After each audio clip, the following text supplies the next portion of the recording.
أعوذ بالله من الشيطان الرجيم بسم الله الرحمن الرحيم حتى إذا بلغ مغرب الشمس وجدها تغرب في عين حمئة ووجد عندها قوما قلنا يا ذا القرنين إما أن تعذب وإما أن تتخذ فيهم حسنا قال أما من ظلم فسوف نعذبه ثم يرد إلى ربه فيعذبه عذابا نكرا وأما من آمن وعمل صالحا فله جزاء الحسنى وسنقول له من أمرنا يسرا. یہ سورۃ الکہف کی آیت نمبر 86، 87 اور 88 ہے، 86، 87 اور 88۔ ترجمہ ان آیات کا یہ ہے، یہاں تک کہ جب وہ سورج کے غروب ہونے کی جگہ تک پہنچا، اس نے اسے غروب ہوتے ہوئے پایا ایک گدلے چشمے میں، اور اس نے پایا وہاں ایک قوم کو۔ ہم نے کہا اے ذوالقرنین، تم چاہو تو انہیں سزا دو اور چاہو تو ان کے بارے میں حسن سلوک کا معاملہ کرو۔ اس نے کہا جس نے ظلم کیا ہے ہم اسے سزا دیں گے، پھر وہ لوٹایا جائے گا اپنے رب کی طرف اور اسے بہت سخت عذاب ملے گا۔ اور جو کوئی ایمان لایا اور اس نے نیک کام کیے تو اس کے لیے اچھی جزا ہے، اور ہم اس سے اپنے معاملے میں نرمی سے بات کریں گے۔ یہ جو ذوالقرنین کا واقعہ چل رہا ہے، کفار مکہ نے جو سوال کیا تھا کہ اس یہودیوں کے پوچھنے کی وجہ سے، یہودیوں نے سکھایا تھا کہ ان سے ایسا سوال کیا جائے کہ ذوالقرنین کے بارے میں انہوں نے سوال کیا تھا، اور یہودیوں کے ہاں یہ ذوالقرنین ایک بڑی اور مشہور شخصیت تھی۔ چنانچہ اللہ رب العزت نے جواب بھی دیا ہے اور اس کے اندر بڑی حکمتیں بھی پوشیدہ ہیں۔ چنانچہ اب ذوالقرنین کا یہاں پر ذکر ہوا۔ اس سے پہلے کی جو آیت تھی، آیت نمبر 84 اور 85، 84 اور 85، اس کے اندر یہ ذکر کیا گیا تھا کہ ہم نے اسے ہر طریقے سے وسائل دیے تھے، مادی وسائل بہت ہم نے اسے عطا کیے تھے، اور وہ بہت نیک اور صالح بندہ تھا۔ اب ذکر آتا ہے ان کی مہمات کا۔ فَأَتْبَعَ سَبَبًا، اس نے ایک مہم لی اور سامان اسباب اختیار کیے اور چل پڑا۔ اب لاؤ لشکر لے کر، اپنا پورا لشکر لے کر وہ چل پڑا۔ تو اب اس کی یہاں پر جو فتوحات کا تذکرہ ہو رہا ہے، تو وہ دو طرح کی فتوحات ہیں۔ ایک ہے مشرق کی طرف بڑھتے ہوئے چلے جانا، ایسٹ کی طرف، اور ایک ہے مغرب کی طرف یعنی ویسٹ کی طرف بڑھتے ہوئے چلا جانا۔ تو اب حتی اذا بلغ مغرب الشمس، جب وہ چلتے چلتے چلتے پہنچ گیا اس جگہ پر جہاں پر سورج کے غروب ہونے کی جگہ۔ دیکھیے زمین پوری گول ہے،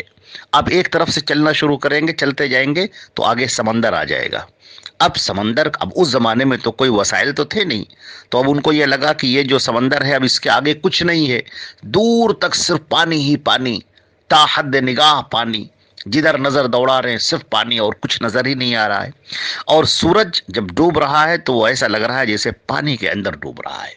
تو اس کو مغرب الشمس کہا ہے، یعنی ایسی جگہ جہاں پر وہ سورج کے غروب ہونے کی جگہ پر وہ پہنچ گیا۔ حتی اذا بلغ مغرب الشمس، جہاں پر سورج مغرب میں، مغرب کی سمت میں جہاں پر وہ ڈوب رہا تھا۔ تو یہ ذوالقرنین کے مغربی جو علاقے تھے، مغربی علاقوں کی لشکر کشی کا ذکر ہے۔ اچھا، اب اگر اس کا لیا جائے، دیکھیے کہ وہ جو پیش قدمی کر رہے ہیں، تو یہ بحیر روم ہے، یہ بحیر روم کا جو ساحل کہلاتا ہے وہاں تک جا پہنچے۔ اب اس زمانے میں ان کو پورا نقشہ تو دنیا کا پتہ تھا نہیں، اب ان کو لگ رہا تھا کہ اب اس کے بعد میں تو کچھ ہے نہیں، سمندر ہی سمندر، چاروں طرف سوائے پانی کے کچھ نہیں ہے۔ تو ان کو ایسا لگا کہ ہم زمین کی آخری سرحد تک آ گئے ہیں، کیونکہ اب اس کے آگے انہیں کچھ اور نظر نہیں آتا۔ یہاں پر قرآن پاک نے ایک لفظ ذکر کیا ہے، وہ یہ ہے کہ وَوَجَدَهَا تَغْرُبُ، اور وجدہا، اور اس کو انہوں نے پایا، اس کا انہوں نے مشاہدہ کیا، انہیں ایسا لگا۔ وجدہ کا لفظ عربی میں لگنے کے معنی میں بھی آتا ہے، ایسا محسوس ہوا ان کو۔ تو ہمارے بعض جو لوگ ہیں مستشرقین ہیں اور بعض ہندو لوگ ہیں، ان لوگوں نے اس بڑا اعتراض کیا ہے اس آیت پر، اور ان کا کہنا یہ ہے کہ دیکھیے قرآن نے یہاں پر تذکرہ کیا ہے کہ سورج ایک گدلے اور کیچڑ جیسے پانی میں، گدلے پانی میں، کالے کالے پانی میں ڈوب رہا تھا، حالانکہ وہ کیچڑ میں نہیں ڈوبتا ہے، اور وہ تو سمندر میں وہ تو ڈوبتا ہی نہیں ہے۔ تو دیکھیے سیدھی بات یہ ہے کہ یہاں پر اللہ رب العزت نے ذوالقرنین کے بارے میں بیان کیا ہے کہ وہ چلتے ہوئے چلے گئے اور ان کو ایسا لگا کہ سورج پانی میں ڈوب رہا ہے۔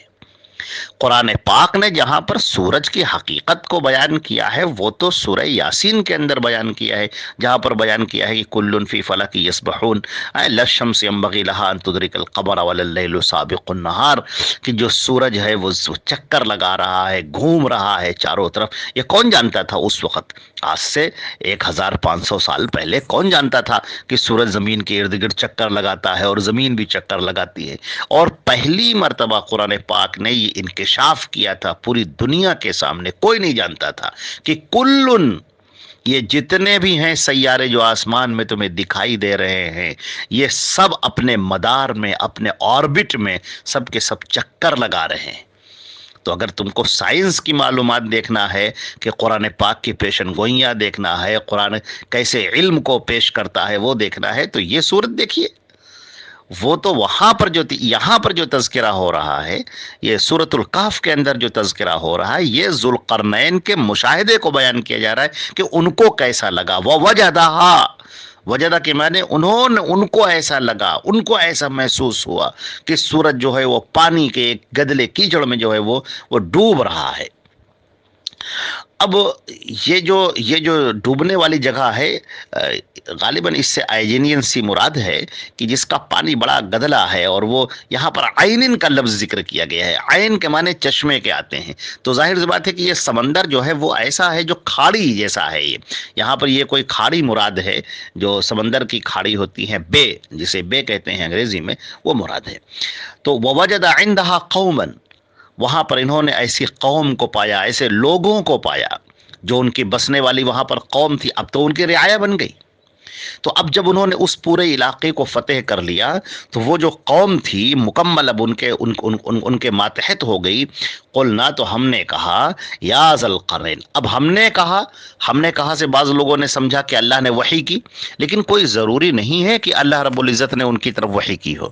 یہ بھی ممکن ہے کہ ان کے ساتھ کوئی نبی رہے ہوں اور نبی کے اوپر وحی کی ہو، اور اس کے ذریعے سے ذوالقرنین کو پتہ چلا ہو، یا الہام ہوا ہو۔ الہام کسے کہتے ہیں؟ جیسے اللہ رب العزت بعض باتیں دلوں کے اندر ڈال دیتا ہے، جیسے شہد کی مکھی کے لیے کہا گیا وَأَوْحَيْنَا إِلَى النَّحْلِ، ہم نے شہد کی مکھی کے دل میں یہ بات ڈال دی، یا اسی طرح ہم نے موسیٰ کی ماں کے دل میں یہ بات ڈال دی، وَأَوْحَيْنَا إِلَى أُمِّ مُوسَىٰ۔ تو اوحا کا لفظ کبھی کبھی دل کے اندر ڈال دینے والی بات کے بارے میں بھی آتا ہے۔ تو قلنا یا ذوالقرنین اما ان تعذب و اما ان تتخذ فیہم حسنا، تو ہم نے کہا اے ذوالقرنین، آپ ان کو سزا دیں یا آپ ان کے ساتھ اچھا سلوک کریں، یعنی اب یہ آپ کے رحم و کرم پر ہیں۔ آپ نے اس کو اپنے قوت سے فتح کیا ہے، تو اب یہ ہے کہ اب یہاں کے باشندے آپ کے رحم و کرم پر ہیں۔ اب آپ چاہے تو ان پر سختی کریں، چاہے تو ان کے درمیان حسن سلوک کریں اور اچھا سلوک کریں۔ اب یہ دیکھنا یہ ہے کہ اس میں تمہاری بھی آزمائش ہے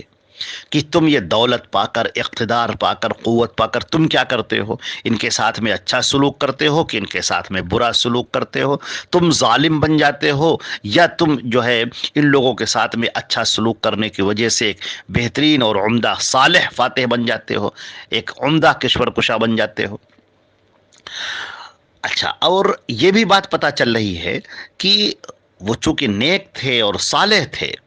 لہذا یہ بات کسی نبی کے ذریعے سے ان کو یہ بات بتائی گئی ہے کہ نبی ان کو یہ مخاطب ہو کر یہ بات کہہ رہے ہیں کہ تم جو ہے دیکھنا یہ ہے کہ اب تم کیسا سلوک کرتے ہو۔ اسی درمیان میں ان مکے والوں کی طرف بھی اشارہ ہے، چونکہ اللہ رب العزت ان مکے والوں کے سامنے بات بیان کر رہا ہے، اللہ کے رسول صلی اللہ علیہ وسلم ان آیتوں کی تلاوت فرما رہے ہیں ان کے سامنے، لہذا ان کے سامنے بھی یہ ہے کہ یہ تمہاری جو زندگی جو تم گزار رہے ہو، یہ اللہ کے ہاں ریکارڈ کی جا رہی ہے۔ آج جو تم ظالم بنے ہوئے ہو، آج اللہ نے تمہیں طاقت دی ہے، تمہیں اقتدار دیا ہے، آج تمہارے اوپر تم کو بڑی توانائی حاصل ہے، بڑی قوت حاصل ہے، اور یہ مسلمان جو مٹھی بھر ہیں وہ بیچارے کمزور ہیں، تم ان کو ستا رہے ہو، تم ان کو پریشان کر رہے ہو، تم ان کو اذیتیں دے رہے ہو، تو یاد رکھو کہ تو اللہ تبارک تعالیٰ اس کا حساب لے گا۔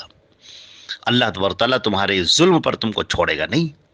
لہذا یہ دیکھو، تم اس کو دیکھو، ذوالقرنین کو دیکھو، اس نے پورا علاقہ فتح کر لیا، اور فتح کرنے کے بعد وہاں کے باشندوں کے ساتھ میں اس نے کیا سلوک کیا، وہاں اس نے کیا کیا چیز روا رکھی، اس کو دیکھنے کی بات ہے یہ۔ اچھا، تو جب وحی نازل ہوتی تو ابھی کہ قال اما من ظلم، تو وہ کہتے ہیں کہ جس نے ظلم کی روش اختیار کی، یعنی اب ہم ان کے سامنے، جب ہم نے اب ان کے سامنے ہم یہاں پر آئے ہیں، تو اب یہ دو طرح کے لوگ ہو جائیں گے۔ کچھ تو وہ لوگ ہوں گے جنہوں نے ہماری اطاعت کو مان لیا ہوگا، جو سچائی کی راہ پر چل پڑیں گے، اور کچھ وہ ہوں گے جو ابھی بھی ظلم اختیار کیے ہوئے ہیں۔ تو جو ظالم ہوں گے ہم انہیں نہیں چھوڑیں گے، جو ظالم ہوں گے ہم انہیں سزا دیں گے، جو ظلم کی روش اختیار کریں گے۔ اچھا، ظلم سے مراد شرک بھی ہو سکتا ہے، کفر اور شرک، کیونکہ یہ سب سے بڑا ظلم ہے۔ ان الشرک لظلم عظیم، سورہ لقمان میں فرمایا گیا شرک تو سب سے بڑا ظلم ہے۔ تو یہ ظلم اور کفر اور شرک، یہ جو پایا جا رہا ہے، کفر اور شرک پایا جا رہا ہے، اب اگر یہ کفر اور شرک یہاں پر پایا جائے گا تو پھر ان کو سزا ملے گی، اور ایسی سزا ملے گی دنیا میں، تو جو سزا ملے گی وہ تو ملے گی ہی، جب وہ اپنے رب کے پاس جائیں گے تو ان کو اور زیادہ سزا ملے گی۔ اسی لیے فرمایا قال اما من ظلم، کہ جس نے راہ ظلم اختیار کی تو ہم اسے عذاب دیں گے، سخت سزا دیں گے، اور جب وہ اپنے رب کے پاس میں جائے گا تو اسے اور زیادہ سزا ملے گی، فیعذبہ عذابا نکرا، اسے اور بہت سخت جو ہے عذاب ملے گی۔ اور جس نے راہ نیک اختیار کی ہوگی، وہ اما من آمن، اور جس نے نیک راہ اختیار کی، ایمان لے کر آیا، وعمل صالحا، اور نیک کام کیا، فلہ جزاء الحسنى، تو اس کو بہترین بدلہ ملے گا، عمدہ بدلہ ملے گا، وسنقول له من امرنا یسرا، اور ہم اس کے معاملے میں اس سے کہیں گے بہت آرام، یعنی اگر اس پر خراج بھی لگائیں گے، ٹیکس بھی اس کو دینا ہوگا، تو بہت آرام اور بہت نرمی کے ساتھ، اس کے ساتھ بڑی نرمی کا ہم معاملہ کریں گے، اچھائی کا معاملہ کریں گے، حسن سلوک کریں گے، اور عمدہ معاملہ کریں گے ہم۔ تو یہ یہاں پر ذکر کیا جا رہا ہے کہ ہم اس علاقے میں جو ہمارے اہل ایمان ہوں گے، ہم ان سے تمام معاملات میں نرمی سے کام لیں گے، اور خراج وغیرہ کی وصولی کے سلسلے میں ان پر سختی بھی نہیں کریں گے۔ تو یہ ذوالقرنین کی ایک مہم کا ذکر ہے، اس کے آگے بھی اور بات چلے گی بھی۔ السلام علیکم و رحمۃ اللہ۔